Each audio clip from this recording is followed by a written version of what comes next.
Queridos hermanos, aquí estamos nuevamente en el nombre del Padre, del Hijo y del Espíritu Santo. Amén. La gracia de Cristo Jesús resucitado esté con todos ustedes y con tu espíritu. Y continuando el tema que habíamos comenzado ayer en este 11º encuentro, vamos a profundizarlo, porque a mi manera de ver es fundamental en la iglesia de hoy, que lo debemos entender nosotros, consagrados, y lo tiene que entender también el laico que muchas veces he dejado de lado o he tomado como de segundo orden, y no, la iglesia no es así, no debe ser así, lamentablemente, como lo explicaba ayer, somos parte de esta historia en la cual hemos nacido y nos parecía que todo era así, y al contrario ahora, leyendo los textos bíblicos, nos damos cuenta que la iglesia no funciona de esta manera. Me refiero a Pablo en la primera carta a los Corintios, que le di ayer la consigna de leerlo, pero voy a comenzar solamente capítulo 12, versículo 27 en adelante. Lo leo porque es cortito, ¿no? Ustedes, dice Pablo, son el cuerpo de Cristo y cada uno en particular miembro de este cuerpo. Dios ha querido que la iglesia haya, en primer lugar, apóstoles, en segundo lugar, profetas, en tercer lugar, maestros. Luego vienen los que han recibido el don de hacer milagros, el don de sanación, el don de socorrer a los necesitados, y el de gobierno, y el don de lenguas diversas. Son todos apóstoles, son todos profetas, son todos maestros, todos hacen milagros, tienen todo el don de sanar. Y sigue también, y después en el versículo 31, ustedes por su parte aspiren a los dones más valiosos.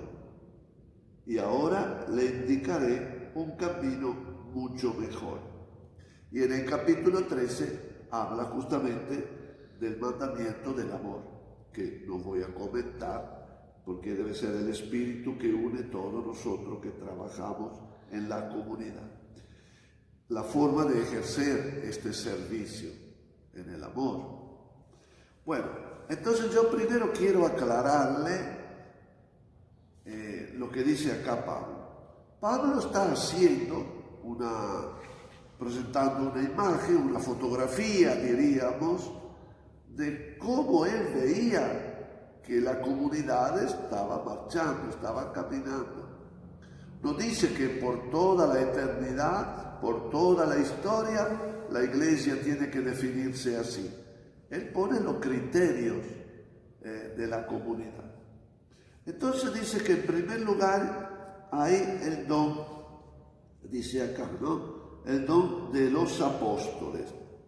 Apóstol, nosotros pensamos a los 12, pero en realidad apóstol eran aquellos que tenían la función de guía. De hecho, después Pablo también es llamado apóstol. También hay otra persona que es llamado apóstol, Bernabé, por ejemplo. Son apóstoles. ¿Qué significa?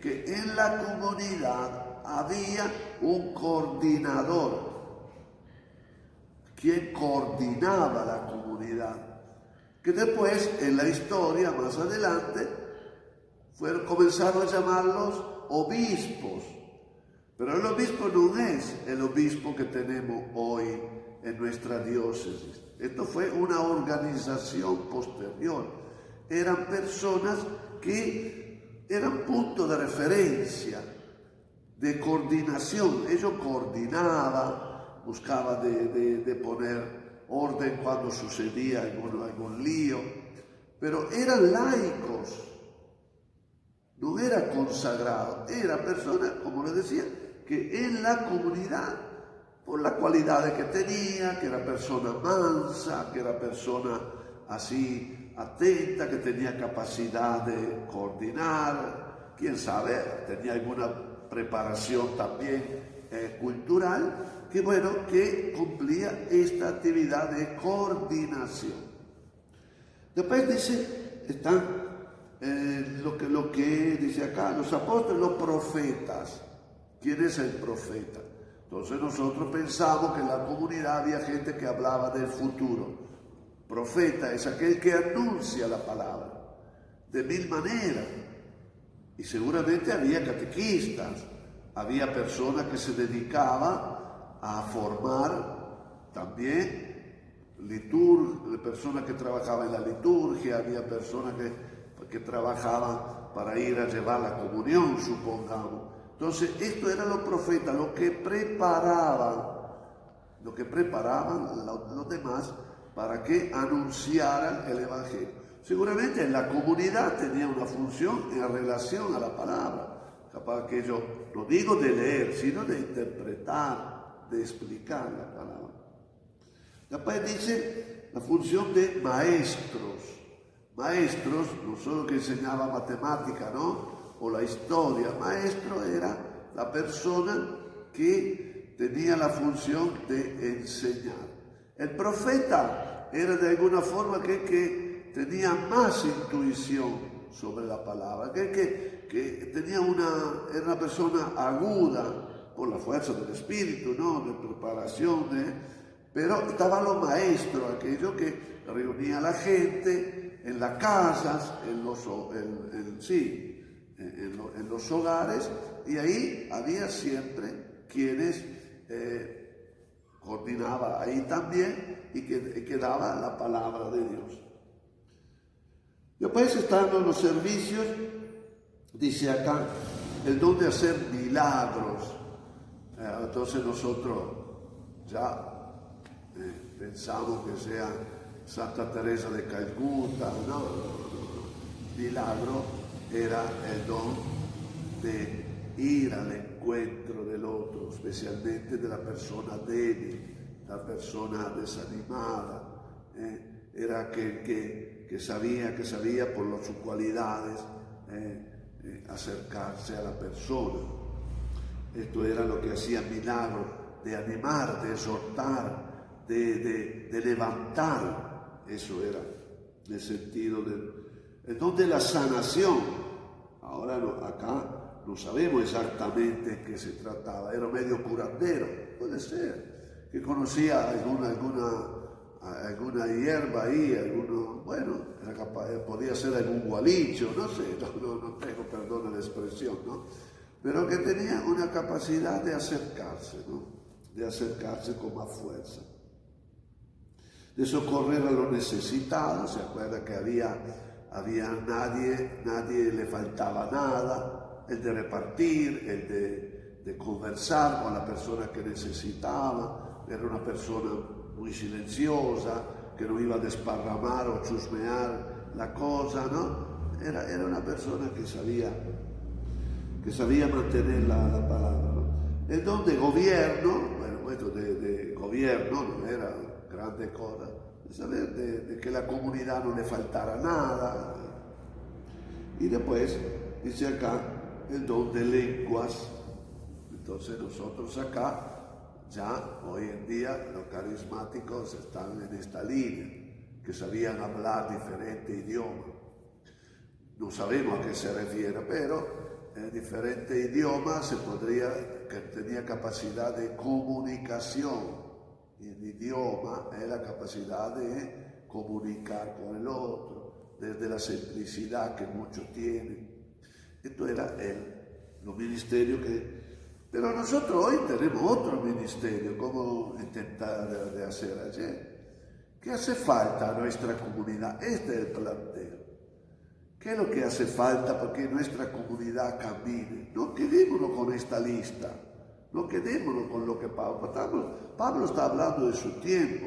Nosotros tenemos que ver hoy en día, qué es lo que nos falta para ser comunidad más alegre, más activa, más misionera, más atenta a las necesidades del barrio. Vio cómo se plantea la cosa. Entonces ahí la comunidad va planteándose un camino cristiano con personas diferentes. Y eso es lo que tenemos que hacer. En eso hace falta también la preparación. El cristiano nunca terminaba de prepararse, siempre iba profundizando, siempre iba aprendiendo. No es aquel que sabe todo, sino aquel que aprende para hacer de la forma mejor el servicio que está ejerciendo, ¿no? Y otro aspecto que nosotros hemos olvidado muchas veces es la mujer. Con la tarde del tiempo, la mujer en la iglesia, por situaciones sociales, por cuestiones de estar adentro del imperio, donde la mujer era tenido poco en cuenta, inclusive no tenía ningún lugar en la vida, en la sociedad. Y la iglesia fue asumiendo poco a poco esta actitud hacia la mujer. Pero lo primero cristiano no era así.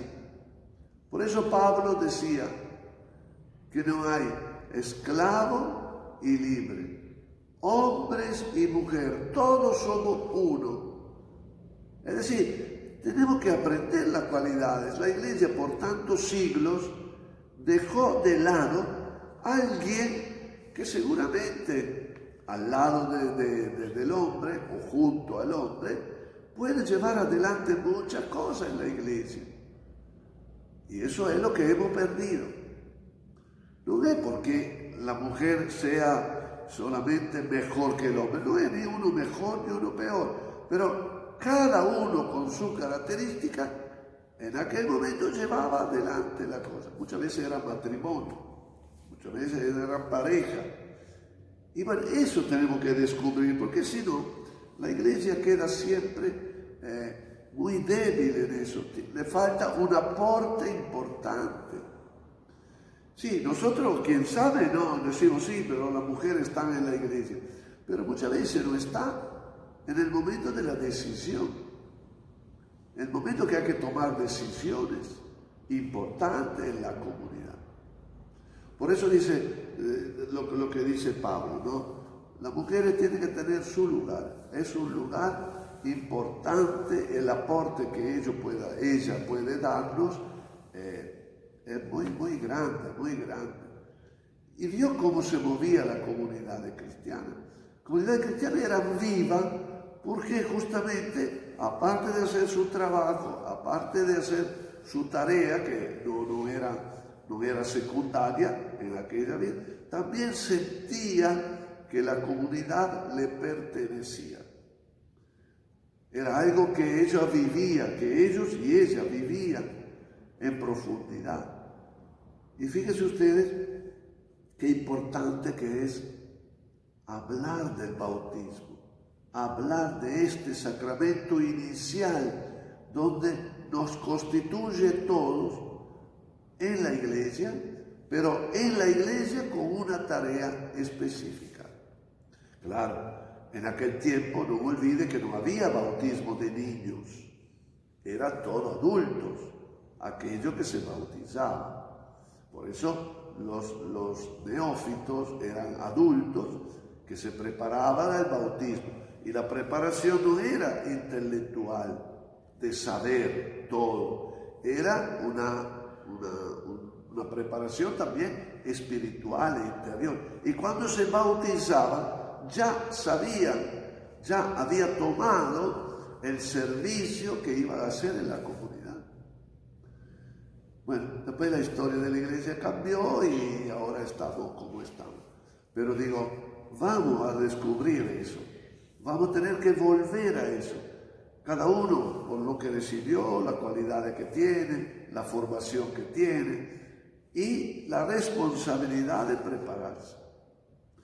Yo creo que aplicando a nuestra comunidad acá de Cacupé en que estamos, cambiaría muchas cosas, Bueno, esto, queridos hermanos, es como para ir meditar cómo yo puedo ser servidor en la comunidad, qué tipo de servicio, cuál puede ser la tarea que yo voy.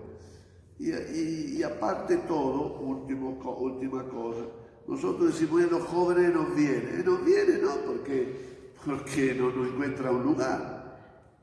encuentra un lugar en nuestra iglesia. No le hemos enseñado en la catequesis misma a que ellos se vayan preparando, que vayan asumiendo pequeña responsabilidad. ¿Se dan cuenta? Matrimonio, no tenemos una tarea acerca de los matrimonios. Tampoco tenemos mucha gente que atienda, supongamos, con toda la cuestión de la ancianidad hoy en día, porque hoy, gracias a Dios, tenemos la vida más larga, pero nuestros ancianos no son acompañados muchas veces por la iglesia. Sí, hay alguno ahí que lleva la comunión, pero no somos una comunidad activa al lado de los ancianos. Y mucho más, los adolescentes, los matrimonios, como digo, ¿no? Bueno, queridos hermanos, vamos a pedirle a la Virgen María, vamos a pedirle a nuestra Virgen de Cacupé que de verdad despierten en nosotros este deseo de ser como Jesús lo quiso, movido por el Espíritu Santo. María Virgen de Cacupé, ruega por nosotros. El Señor los bendiga, nos guarde de todo mal y un día nos lleve a la vida eterna. Amén.